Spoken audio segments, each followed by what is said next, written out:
온 인류의 죄에서 구원하시기 위해서 하늘 영광 보좌를 버리시고 이 땅 위에 오신 주님께 진심으로 경배를 드립니다. 오늘 이제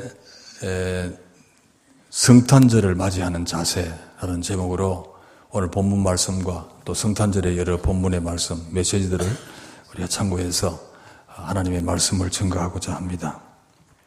이 성탄절은 우리 인류에게 있어서 최대의 참 경사요 축복의 그런 날입니다만은 사실 이 날이 성경에 그렇게도 수많이 예언되어 있고 또 백성들이 기다렸고 그리고 준비를 했습니다. 꼭 이 성탄절이 있어야만 했던 그런 이제 날이었습니다만은 사실 이 성경 오늘 이 본문 말씀을 이렇게 보면 성탄절을 맞이하는 데 있어서는 그렇게 성공적으로 맞이하지 못하는 그런 안타까운 모습들을 우리가 볼 수가 있겠습니다.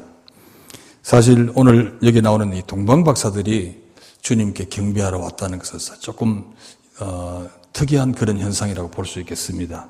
왜냐하면 메시아를 기다렸던 정작 그 민족들은 이스라엘 민족들이었습니다. 그리고 이들에게 말씀이 있었고 선지자들을 통해서 누누이 그 예언이 되었고 구체적으로 예언된 것만 해도 한 50번 이상 이 메시아의 오심에 대해서 예언이 되었습니다. 그리고 그렇게 대방해 왔는데 저들 가운데 누구도 아마 세례요한의 어머니 엘리사벳을 제외하고는 예수님의 오심에 대해서 제대로 알지 못하고 또 제대로 영접하지 못하는 그런 상황을 우리가 볼 수가 있겠습니다.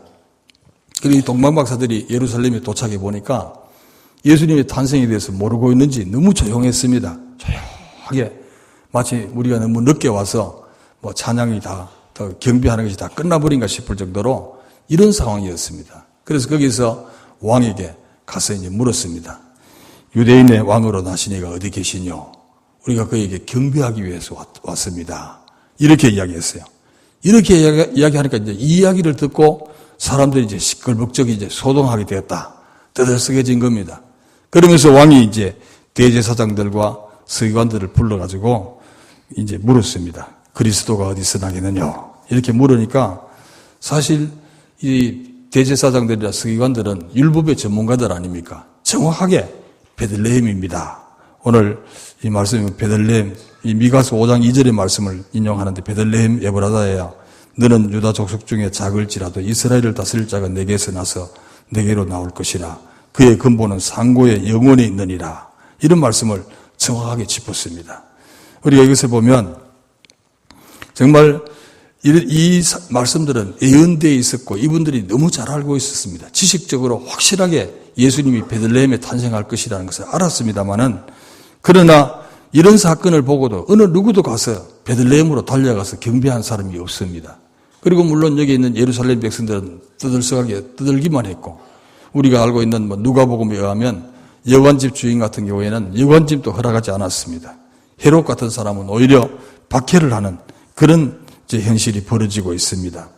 그러니까 정작 기다리던 그 사건이 일어났을 때 누구도 진지하게 받아들이고 베들레헴에 달려갔다든지 제대로 경배한 사람이 없었다는 사실을 우리가 보면 우리가 주님 오심을 기다린다고 하면서도 우리 주님 오셨을 때 영접하지 못하고 경배하지 못하는 이런 어리석음을 우리가 다시 한번 반면교사로 삼아야 되겠습니다. 그래서 오늘 이 말씀을 중심으로 제가 세 가지로 한번 말씀을 드리겠습니다. 첫 번째로 우리가 주님 오신 그 목적을 생각하면서 세 가지로 말씀을 드릴 것은 첫째로는 성탄절을 맞이하는 자세는 다시 오실 주님을 맞이할 준비를 철저하게 하는 그런 자세를 가져야 한다는 말씀입니다. 사실 성탄절을 우리가 기다리면서 다시 오실 주님을 기다려야 됩니다. 예수님이 오실 때 마태복음 1장 23절에 보면 보라 처녀가 잉태하여 아들을 낳을 것이요 그 이름을 임마누엘이라 하리라 이렇게 말씀했습니다. 사실 임마누엘이라는 것은 함께 하신 거 아닙니까? 그래서 유대 땅에 왔습니다. 와서 함께 하시다가 예수님을 진짜 맞이해서 함께한 제자들은 강력한 제자들이 됐습니다. 되고 이제 십자가에 돌아가시고 부활승천하신 후에 보혜사 성령을 보내주지 않습니까? 성령을 통해서 세상 끝날까지 함께 하시리라 이렇게 했습니다. 그런데 초대교회는 정말 그 약속을 기다리고 성령님이 강림하시도록 전적으로 기도하는데 집념했고 성령의 충만함을 입었습니다. 성령 충만함을 입으니까 어떻게 됩니까, 여러분? 그러니까 하나님께서 권능을 주셔서 복음 전하는 그런 능력을 주셨고, 그뿐 아니라 하나님의 말씀을 성령의 영감으로 그렇게 풍성하게 허락하신 것입니다. 그리고 이제 다시 오시겠다고 하는 약속이 뚜렷하게 되니까 초대교회는 정말 성령의 충만한 그런 임재를 경험하고 하나님의 말씀이 풍성하게 그렇게 임하고 재림신앙에 대한 확실한 그런 이제 신앙을 가지게 된 것입니다. 그러니까 이분들이 성령의 권능으로 복음 전하는데 열심히 다 하지요. 재림신앙이 있다 보니까 아주 헌신적인 그런 힘이 막 솟아납니다. 여러분, 지금 우리가 이렇게 생각해 보면 오늘날 우리의 신앙을 한번 돌아봐야 되겠습니다. 우리가 그러면 성령으로 임마누엘 하신 주님을 우리가 모시고 살아가느냐? 여러분 잘 아시죠? 어떤 분이 그런 말씀하신 거 알죠? 성령님 그간도 안녕하십니까? 이렇게 말씀하시면 누군지 아시겠죠? 오늘날 우리가 성령님을 요청하지 않는다는 것입니다. 정말 성령님과 밀접하게 함께하고 이렇게 교통하고 해야 되는데 필요할 때만 성령님 역사해 주시고 사실 그 외에는 그렇게 성령님이 너무 간섭하는 걸 원치 않은 그런 신앙생활 현상이 되어 있는지도 모릅니다. 오늘날 이 시대에 우리가 신앙생활에 보면 성령 충만이라든지 뭐 재림신앙이라든지 거의 없어져 버렸어요. 저희들이 어릴 때만 해도 저희들이 어릴 때 교회 가면 예배 마치고 나면 2부 순서로 이제 이 마룻바닥에 둘러앉아서 막 찬송하고 기도를 하는데 어른들이 얼마나 열심히 한 저희가 초등학교 3학년, 4학년, 5학년 때 저희들 철야 기도를 많이 했습니다. 하는데 어떻게 기도했냐 하니까 어른들이 기도하다가 하도 불로 많이 해서 저희들이 기도하다가 할 거 없으면 그냥 불로만 계속하면 되는 줄 알았어요. 그래서 계속 불로 하다가 또 찬송 부르다가 막 그렇게 기도했습니다. 왜냐하니까 불길 같은 성령으로 충만하게 임해달라는 그게 간절한 기도의 제목이었습니다. 근데 여러분 지금 우리가 문제 해결을 위해서는 기도하지만 정말 이런 성령 충만함, 성령님이 나와 함께 하셔서 정말 임마누엘 하는 이 문제에 대해서 우리가 누가 자신 있다고 말할 수 있겠습니까? 그리고 그때는 초대교회도 마찬가지입니다만은 우리가 몇십 년 전만 해도 우리 한국교회가 모여 앉아서 기도할 때는 언제든지 주님 고대가 이 재림신앙에 대한 그런 찬송을 부르고 그런 소망을 가지고 있었습니다. 그런데 지금 보면 이런 게 너무 빈약하지 않나 하는 그런 생각이 듭니다. 우리 주님 초림하실 때 맞이하는데 다 실패했다면 저는 오늘 이 시대 성탄절을 맞이하면 우리가 정말 성령님이 내 아래 임재해 계시고 성령님과 밀접하게 친밀하게 참 풍성한 교통을 이제 이루는 그런 성도가 되어서 주님 오심을 대비해야 된다고 봅니다. 우리 주님은 반드시 다시 오시겠다고 말씀했습니다. 여러분 이 약속을 우리가 믿고 기다려야 됩니다. 우리 초림 때도 보면 주님이 베들레헴에 오시겠다, 메시아가 오시겠다, 다윗의 혈을 통해서 나시겠다 이런 말씀들을 예언이 많이 되어 있지만 그날과 그 시에 대해서는 말씀하지 않았습니다. 그러다 보니까 사람들이 이제 주님 오실 때 맞이하지 못한 겁니다. 재림 때도 마찬가지입니다. 여러분. 재림 때도 주님 오심에 대한 재림하심에 대한 예언이 얼마나 많습니까? 그렇지만 어느 날 어느 시에 온다고 이렇게 말씀을 하시지 않은 것입니다. 그러나 우리가 정말 깨어 있어서 준비하지 않으면 안 됩니다. 무감각해지고 또 이렇게 무디어질 때 주님이 오시면 안 됩니다. 성경에 보면 인자의 오심은 노아 시대에 비유를 했습니다. 노아 시대 때 성경에 보면 이런 말씀이 있습니다. 노아의 때와 같이 인자의 마음도 그러하리라. 홍수전에 노아가 방주에 들어가는 날까지 사람들이 먹고 마시고 장가들고 시집가고 있으면서 홍수가 나서 저희를 다 멸하기까지 깨닫지 못하였으니 인자의 마음도 이와 같으니라. 이런 말씀이 있습니다. 여러분 우리가 정말 무감각하면 안 될 것입니다. 하나님과 관계없이 그냥 우리 삶에 지금 물질주의 시대에 여러분 푹 빠져 살다 보면 주님이 오실 때 어떻게 우리가 성공적으로 맞이할 수가 있겠습니까? 그래서 깨어서 정말 주님 오심에 대한 그런 대비에 철저히 해서 주님 맞이하는데 정말 차질이 없는 그런 자세로 우리 성탄절을 맞이하는 저와 여러분들이 되시기를 바랍니다. 두 번째로는 이제 잃어버린 자를 찾아 구원하러 오셨다. 그래서 우리는 강력한 전도자의 자세로 주님을 맞이해야 됩니다. 왜?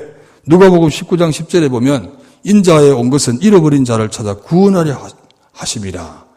예수님이 이 세상에 오신 목적이 구원에 있다는 데 대해서는 이의를 제기할 사람이 없습니다.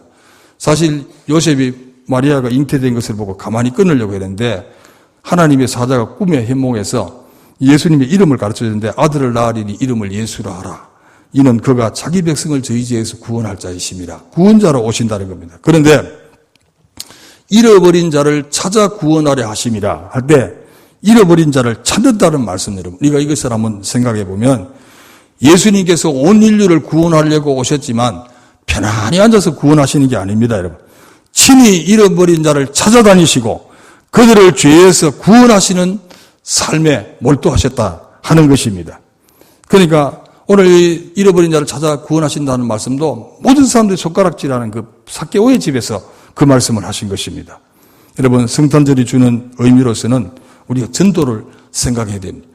마가복음 1장 38절 39절에 보면 예수님께서 우리가 다른 가까운 마을들로 가자. 거기서도 전도하리니 내가 이를 위하여 왔노라 하시면서 온 갈릴리를 다니시면서 복음을 전도하십니다. 그런데 예수 그리스도께서 이 세상에 오셔서 다니실 수 있는 모든 데를 다니시면서 잃어버린 자를 찾아서 그들을 죄에서 구원하시려고 하는 그런 삶을 사셨다는 것. 우리가 정말 이런 주님의 모습을, 주님의 오신 목적을 우리가 이제 주님을 맞이했으니까 본받아서 이런 전도자의 자세로 이것을 최우선의 사명으로 생각하고 주님을 맞이하는 그런 자세로 맞이하는 성탄절이 되었으면 하는 것입니다. 여러분, 잃어버린 자를 찾아 구원하는 게 쉽게 되는 게 아닙니다. 확실한 섬김과 그리고 많은 희생을 요구하는 것입니다. 그래서 마태복음 20장 28절에 보면 인자가 온 것은 섬김을 받으려 함이 아니라 도리어 섬기려 하고 자기 목숨을 많은 사람의 대속물로 주려 함이니라. 그런데 예수님께서는 영혼을 구원하는 일에 있어서는 어떤 희생이라도 감수할 뿐 아니라 목숨을 내놓고 하겠다. 여러분, 이겁니다. 요즘 선교단체 같은 데서 보면 그 미전도 종족을 막 가슴에 품고 막 기도하고 뭐 물질들에서 찾아가지 않습니까? 뭐 단기 선교 같은 데는 며칠 가서 해도 큰 효과도 없을 텐데 가서 복음 전하고 오거든요. 우리 교회도 이런 도전을 받아야 됩니다. 지금 이제 우리 주변에 있는 영혼들 한 영혼 한 영혼을 찾아가기 위해서는 목숨 걸고 한 영혼을 찾는 정말 모든 인식을 다 기울여서 한 영혼을 찾아야 되겠다는 우리 여러분 주님 오심의 그 모습이 그거 아닙니까 여러분? 이런 자세로 성탄절을 맞이해야 될 줄로 생각합니다. 마지막으로 세 번째로는 화평을 주러 온 줄로 생각하지 마라. 영적인 군사입니다. 십자가의 군사된 그런 모습으로 성탄절을 맞이해야 됩니다. 여러분, 예수님은 사실은 이 평강의 왕으로 오셨다고 하는데 금을 주러 왔노라 이렇게 말씀하시거든요. 좀 이렇게 모순되는 것 같은데 천사들의 찬송에서도 뭐 지극히 높은 곳에서는 하나님께 영광이요 땅에서는 뭐 기뻐하신 사람들 중에 평화로다 이렇게 하시고 사실 평강의 왕으로 오신 것이 사실입니다.